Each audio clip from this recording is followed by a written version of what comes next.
Hello friends, આજે હું લઈને આવી છું તમારા માટે ખૂબ જ હેલ્પફુલ કિચન ટિપ્સ જે તમને તમારા રૂટીનના કામમાં ખૂબ જ ઉપયોગી થશે. જો તમે પણ આમાંથી કોઈ પણ ટિપ્સ તમારા ઘરમાં યુઝ કરતા હોય તો મને કોમેન્ટ કરીને જરૂરથી જણાવજો. અને જો ચેનલ પર નવા આવ્યા હોય તો ચેનલને જરૂરથી સબસ્ક્રાઇબ કરજો અને બાજુનું બેલ આઇકન ક્લિક કરજો જેથી આવનારા નવા વિડીયોના નોટિફિકેશન મળતા રહે. આજની ફર્સ્ટ ટિપ છે છોલેને લઈને. જમવામાં આપણે અલગ અલગ કઠોળનો ઉપયોગ કરતા હોઈએ છીએ, પરંતુ અમુક કઠોળ એવા હોય છે કે જેને આપણે રાત આખી પલાળવા પડતા હોય છે, જેમ કે ચણા થઈ ગયા, રાજમા થઈ ગયા કે પછી છોલે. ઘણી વખત એવું બને છે કે આપણે એને પલાળવાનું ભૂલી જઈએ છીએ. તો આજે હું તમને જણાવીશ કે તમે એને ઇન્સ્ટન્ટલી કેવી રીતે બનાવી શકો છો.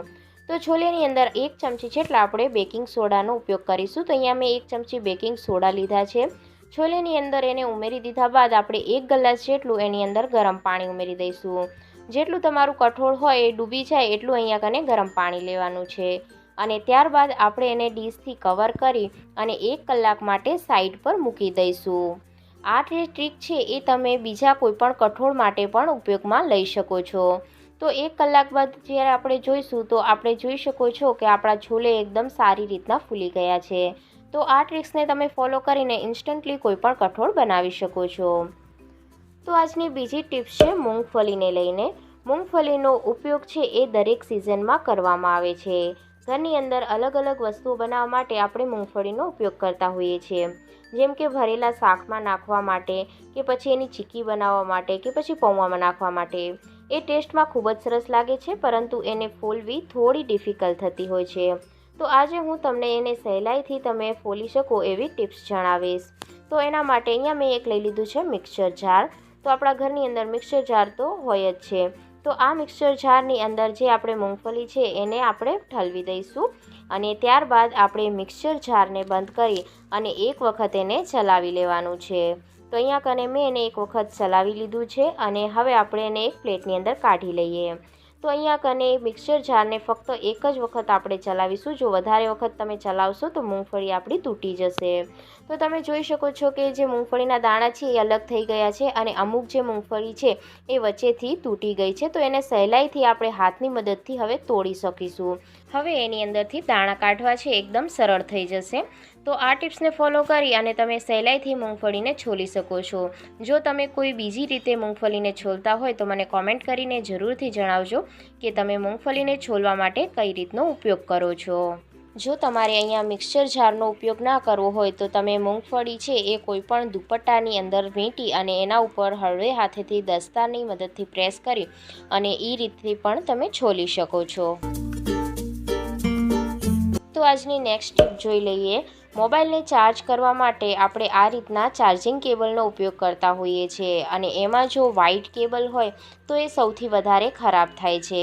અમુક વખત તો કિચનની અંદર જો ચાર્જિંગ પોઈન્ટ પર આપણે લગાવેલો હોય તો એ વાયર છે એકદમ ચીકણો પણ થઈ જતો હોય છે અને એના પર એકદમ કાળા ડાઘ પડી જાય છે અને એને આપણે ક્લીન કરવો થોડો ડિફિકલ્ટ થતો હોય છે, કારણ કે વાયરને આપણે પાણીની અંદર વોશ ના કરી શકીએ. તો આજે હું તમને એને એકદમ સારી રીતના ક્લીન કરવા માટેની ટિપ્સ જણાવીશ કે જેની મદદથી તમારો વ્હાઇટ કેબલ એકદમ નવા જેવો બની જશે. તો એને ક્લીન કરવા માટે અહીંયા આપણે કોલગેટનો યુઝ કરીશું. તો ઘરની અંદર જે આપણે કોલગેટ લઈએ છીએ એ જ કોલગેટ લીધી છે અને એક અહીંયા લઈ લઈશું ટીશ્યુ પેપર. ટીશ્યુ પેપરને આપણે ડબલ ફોલ્ડ કરી લેવાની છે અને ત્યારબાદ હવે આપણે થોડી કોલગેટ આ ટીશ્યુ પેપર પર લગાવી લેવાની છે આ રીતના ક્રોસ કરીને. અને હવે ત્યારબાદ આપણે આ રીતના કોલગેટ છે એ કેબલ પર સારી રીતના લાગી જાય એ રીતે આપણે વાયરને એની અંદરથી પસાર કરવાનો છે. આ રીતના જો કોલગેટ લગાવીશું તો ઇવનલી એકદમ ચાર્જિંગ કેબલ પર બધી જ જગ્યા પર કોલગેટ સારી રીતના લાગી જાય છે. તો આ રીતના આપણે વાયરને પસાર કરતા જઈશું અને બધા જ વાયર પર સારી રીતના કોલગેટ છે એ લગાવતા જઈશું. કોલગેટ છે એ બધી જ જગ્યા પર સારી રીતના લાગી જાય એ વાતનું આપણે અહીંયા કને ધ્યાન રાખીશું. તમને બધાને ખબર હશે કે કોલગેટ છે એ કોઈપણ ડાઘ હોય એને ક્લીન કરવામાં સૌથી કારગર સાબિત થાય છે. તો આ રીતના આપણે એને 1 થી 2 વખત કોલગેટની અંદર સારી રીતના પસાર કરી લેવાનો છે જેથી વાયર પર સારી રીતના કોલગેટ લાગી જાય. અને ત્યારબાદ હવે આપણે એક બીજું ટીશ્યુ પેપર લઈ લઈશું જેની અંદર થોડું પાણી લગાવી લઈશું અને હવે આ પાણીની મદદથી આપણે વાયરને સારી રીતના ઘસી લઈશું જે જગ્યા પર ડાઘ હોય. જેથી આપણી કોલગેટ પણ ક્લીન થઈ જાય અને વાયર પર જેટલા ડાઘ હશે એ ડાઘ પણ આપણા નીકળી જશે। તો હવે આપણે અહીંયા કને મેં ક્લીન કરી લીધું છે। તો તમે જોઈ શકો છો કે આપણો જે ચાર્જિંગ કેબલ છે એકદમ પહેલાં જેવો એકદમ વ્હાઇટ થઈ ગયો છે। તો અહીંયા કને તમે આ રીતના કોઈ પણ કેબલની ક્લિનિંગ છે કોલગેટની મદદથી સહેલાઈથી કરી શકો છો અને ઇન્સ્ટન્ટલી તમારા કેબલને એકદમ નવા જેવા રાખી શકો છો।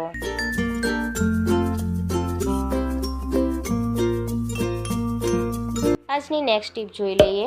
વાળ ઓળવા માટે આપણે કાંસકાનો ઉપયોગ કરતા હોઈએ છીએ। આપણા ઘરમાં નાના મોટા એવા અલગ અલગ પ્રકારના કાંસકા હોય છે, પરંતુ કાંસકાનો ઉપયોગ ફક્ત વાળ ઓળવા માટે જ નહીં પરંતુ તમે ઘરની ક્લિનિંગ કરવા માટે પણ કરી શકો છો।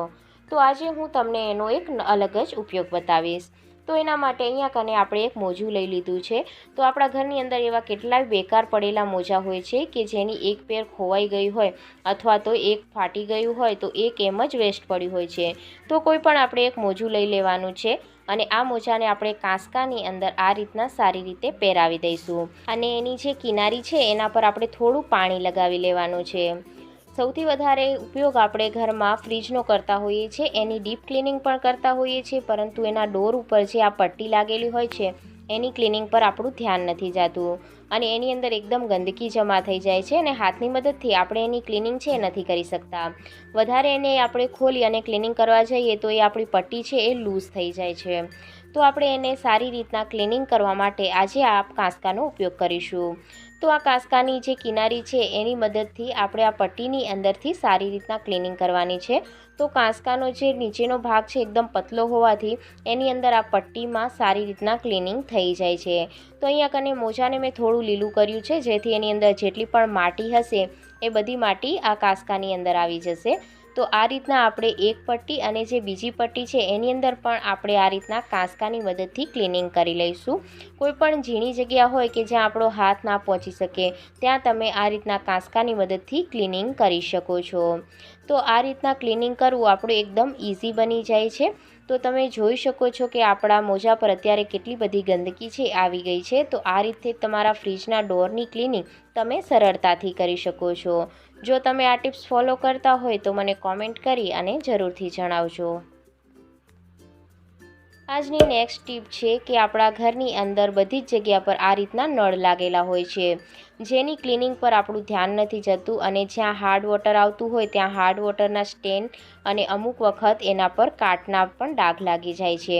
તો એને ક્લીન કરવા માટે મેં અહીંયા કને એક લીંબુ લઈ લીધું છે। તો લીંબુનો રસ કાઢ્યા બાદ જે એના છિલકા હોય એને આપણે ફેંકી દેતા હોઈએ છીએ, પણ લીંબુની અંદર વિટામિન સી છે એ ભરપૂર માત્રાની અંદર હોય છે જેની અંદર બ્લીચિંગ એજન્ટ હોવાથી કોઈ પણ મુશ્કેલથી મુશ્કેલ ડાઘ હોય એને આસાનીથી લીંબુ છે એ ક્લીન કરી શકે છે।